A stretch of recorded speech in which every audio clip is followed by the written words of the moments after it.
Do we need to be a helping professional 24/7 in your opinion?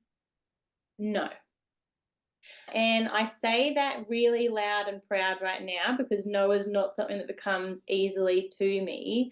But I don't think we can be on 24/7 without draining our energy and having no room for growth in either our personal life or professional lives.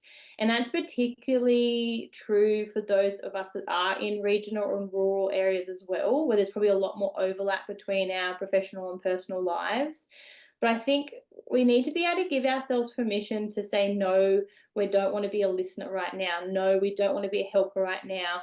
And yes, I can be judgmental when I want to be, because there's a lot of this emphasis on, make sure you're listening, make sure you're caring, and making sure you're being non judgmental. But I don't think that's something we can necessarily have on all the time because we're humans as well. We might be helping other people, but we're still humans and we're still going to have things that annoy us or bother us, or we're going to want to turn off at the end of the day and not help friends and family or help our neighbors. So I think, no, we don't have to be on 24/7.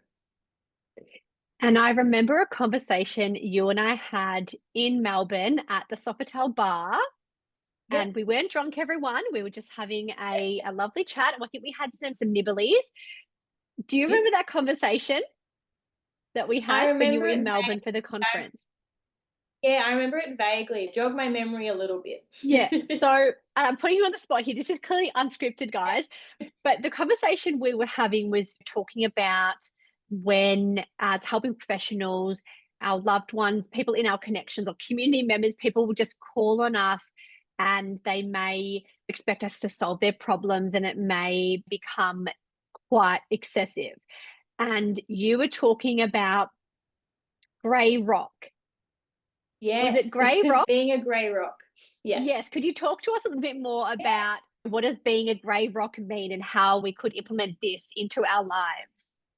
Yeah, so I want to thank the counselor that introduced me to this topic. So it feeds back into self care a little bit in that I have used EAP, the Employee Assistance Program, and I was introduced to this counselor at that time who introduced me to Grey Rock. And I have taken Grey Rock and I have run with it, and it has been really helpful in being able to say no and set boundaries.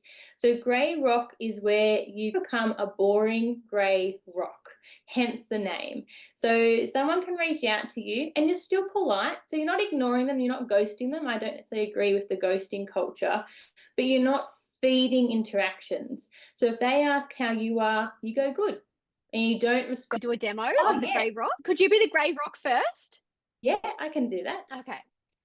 So I'll be your friend or your acquaintance, and it's sort of calling up perhaps with a personal drama. Go for Hi, it. Jordan. Oh my God, you should have heard what happened. My partner was supposed to take me out to dinner, and then he didn't. And then I got ready, and then he didn't. And I'm like so annoyed. Like he's so rude. Don't you think?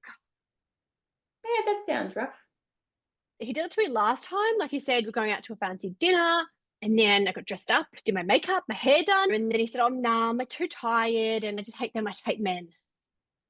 Yeah, okay. And see, I love what you did there. And that was quite an extreme example. You didn't allow Yeah, me to keep going on my tangent because if you allowed, I could have spoken for hours yeah. on this fictitious date that didn't occur. So, implementing some of these being a grey rock, how does that protect you? And we're thinking about self care as well. Like, how can that Yeah. be beneficial to use on occasion?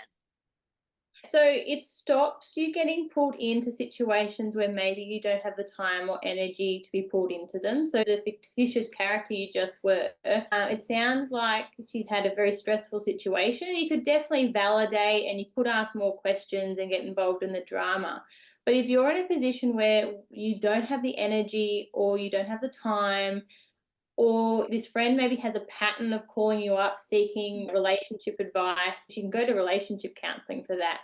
You can provide some validation. I could have probably been a little bit more validating at times, but you're not feeding the drama, you're not feeding the cycle, and you're kind of setting this boundary of, okay, I'm listening to you, but I'm not really engaging. With this, for people who have a pattern of behavior of coming to you, do be prepared that there will be an uptake of behavior when you start being a grey rock, when whilst they try and get your attention, try and get your engagement, but over time that will reduce, and then maybe you can continue to have conversations with them, but it's on your terms. And I think that's a strategy, again, we would only tend to use it on occasion because Yeah, when, as helping professionals, if our cup is full and we could be juggling, and we're not all just juggling careers, we're also juggling family life and a lot of other hitting priorities. Sometimes it's necessary to implement strategies such as the grey rock to ensure that we're prioritizing our own, well-being